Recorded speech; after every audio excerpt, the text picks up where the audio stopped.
Hey Eurovision fans, it's Tom coming to you from Shanghai, back for another Eurovision reaction video. Subwoolfer have won Melodi Grand Prix.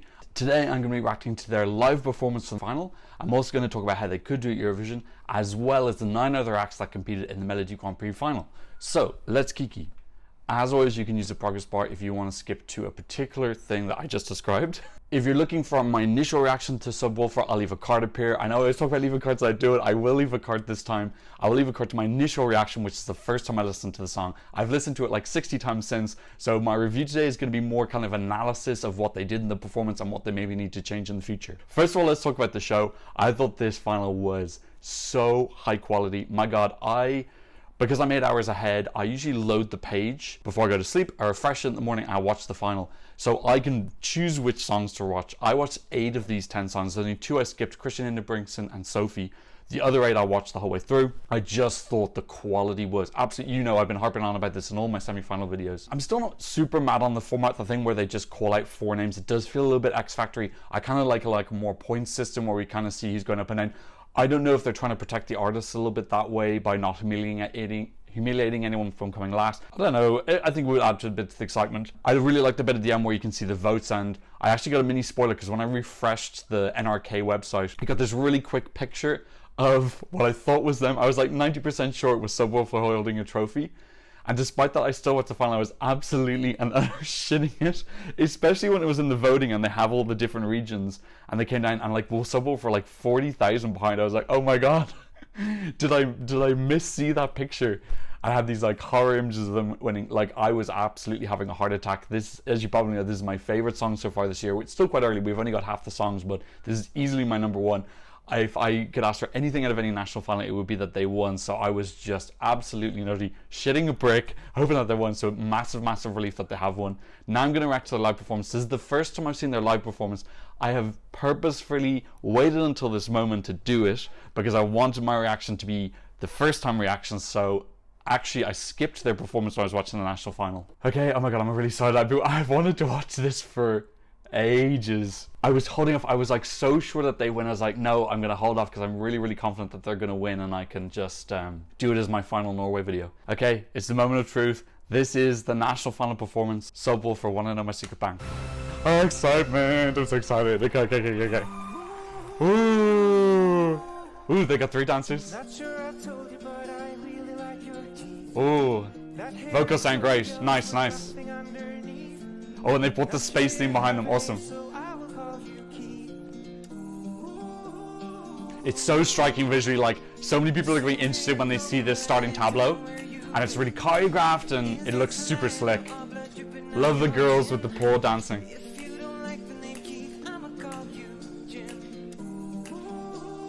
Ooh, okay, where are we going? Oh, it's awesome. Okay, I'm so relieved because I didn't want this to... Oh, it's so good. I love that they've got grandma flashing on the screen. It's so random. Oh, I need to learn this dance. I feel so bad I haven't learned it already. Okay, I promise you I will learn the dance and I will post a video of me doing it. Oh, it's so good. Okay, I'm super relieved this is like really good. I love those like cheesy Star Wars videos flying on. They're awesome. Isn't it because I saw a clip before where they had like space women. Instead they've got like wolf women instead. Yeah, this is just really slick and put together. It's choreographed. I want your grandma yum yum. Awesome. So good. I actually didn't know that was a lyric. Even though I've been listening to this like 60 times already. Yes. Oh God, it's just so good. Oh, it's like I've listened to 6 times. I still find this like really joyous and fun, and I'm just really because it's a really great conversion. I would hate like a great song to not have a good conversion and not do well. And to be honest, they're not getting much help. Like, they're pulling this off really on their own. It's not like they're getting lots of effects or anything. They got the flashing thing, but they haven't got any props or pianos on fire or anything like that. Vocals sound really exactly like the studio version. This is gonna do so well. Really, like, Okay, climax. Yes, fireworks. Oh, it's so good.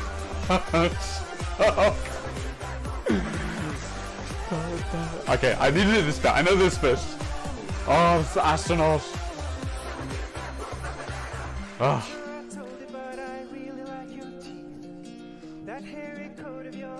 The ending and the start are gorgeous. Like, they're a really beautiful intro and extra.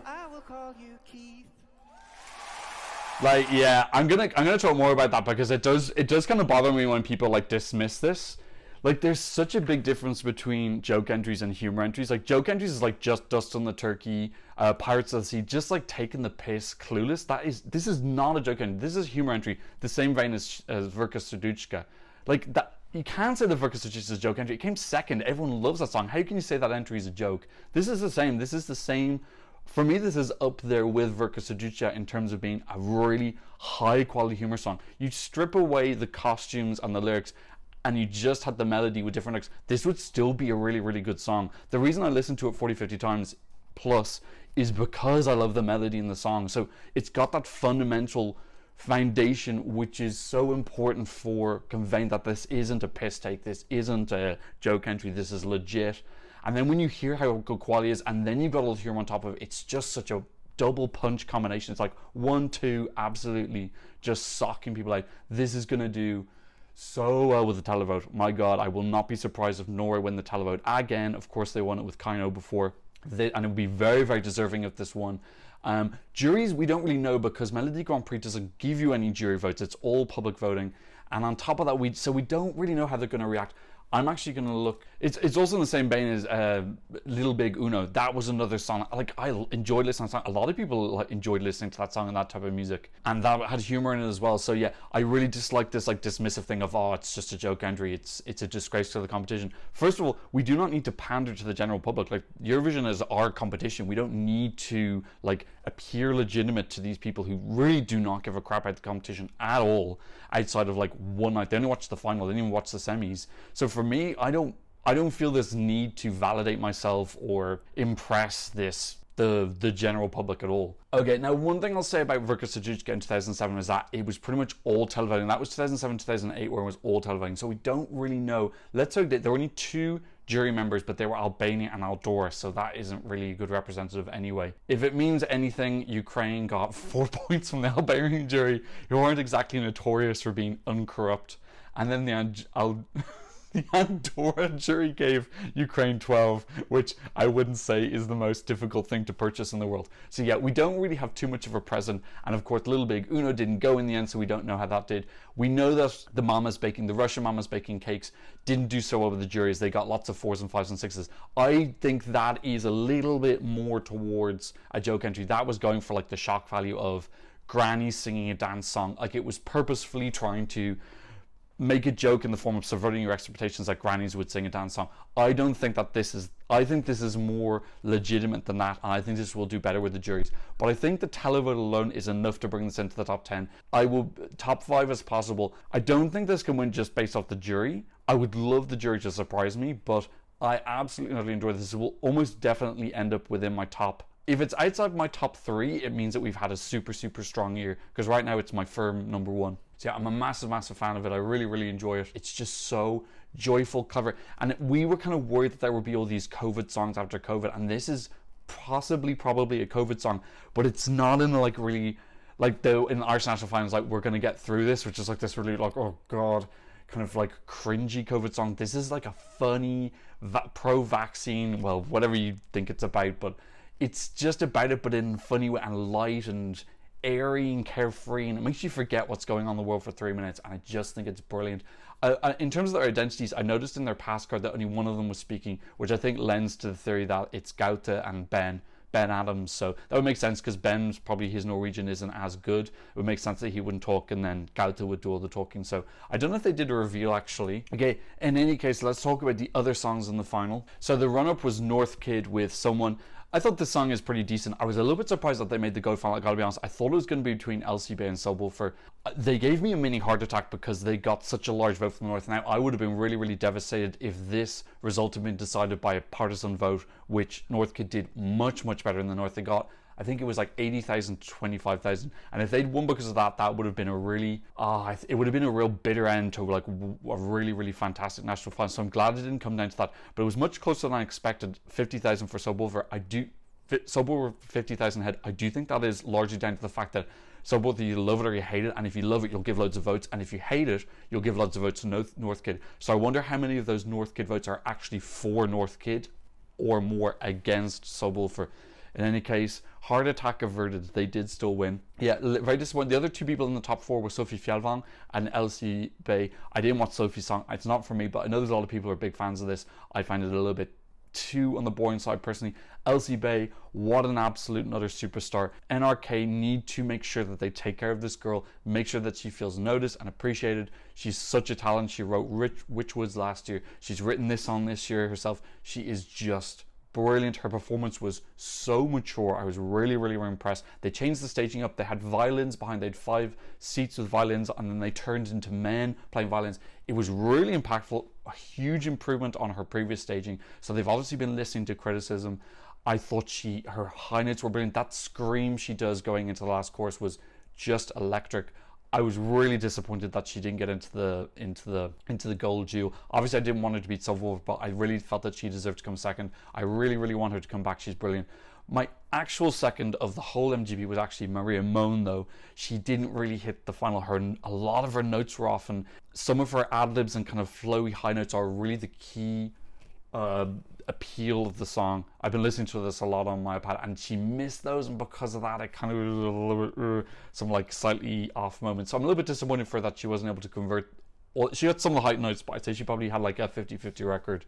Oda opened the show. I thought she was fantastic as well. This is where it kind of sucks that we don't get to see these people who came 5th to 6th. We don't see them getting like 12 points from anyone, because I feel like Oda probably would have gotten some high scores from some of the juries. So just kind of, that's why it's a little bit disappointing that these other 6 are just kind of like, you don't know anything about how people receive them. Annalisa Kimoji is the only song I didn't react to from MGP. Honestly, I just ran out of time, and like kind of, she flew under my radar because she was the automatic qualifier in the second chance round, and I thought initially there were only going to be ones for the semis.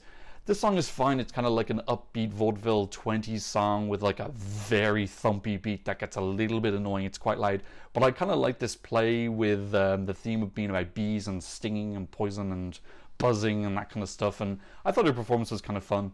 But yeah, I don't think I would download the song. A little bit disappointed for Farida as well. This is probably I'd say it was my number 4 of the whole thing. Like, Farida Dangerous, amazing song. It's my number 4. A little disappointed as well. I was hoping that she was going to get the last spot in the gold duel. Again, I really, really hope she comes back. Her vocal sounded amazing. She still had that awful crisscross green black costume on, but her delivery of the song was really, really excellent. Sophie, I've already talked about. Froda, his vocal sounded really bad in the final. It just sounded like he couldn't sing those notes, and it just sounded like he was straining his voice. So I feel like he should have written the song for himself so that he was a little bit more his comfort range. Like, it sounded like a lot of effort and passion was going into the note, but they sounded like it was like damaging his vocal cords. Christian, I just thought this was too sleepy. I feel like he got this position because he was robbed, because his song Attention didn't get to go in 2020, which would have been a top 10 finish. So I don't mind that they said, okay, fine, you can be in the final. And yeah, that's it. Those are all the finalists. I thought it was a really amazing national final. I think this is going to end up being my favorite national final of the whole season. 8 of 10 songs that I was happily willing to sit through. I've downloaded 5 of them, and I'm listening to them a lot as well. I'm not just downloading and listening to them once. And I'm really, really happy with the winner. It's like my dream come true, Melodi Grand Prix. This has been like such a joy for me to cover this year. Honestly, I've really, really, really enjoyed covering the semis and covering this and everything. It's just been like the highlight of my season by far. So I'm hope that Melodi Grand Prix can keep this up next year. I thought last year was good as well, and the year before. Just a couple of mistakes and like voting and app crashes and stuff like that. But generally, I think MGP is like really quickly becoming my favorite national final of all of them. So that's what I think about Subwoolfer, their chances at Eurovision, and all the other acts in Melodi Grand Prix. So let me know what you think in the comment section down below, and let me know what you think how Subwoolfer are going to do with the juries, because I think that is the big question. We know they're going to do well the televote. How are they going to do with the juries? And thanks so much for watching. I'll see you in another Eurovision reaction video very soon. Goodbye.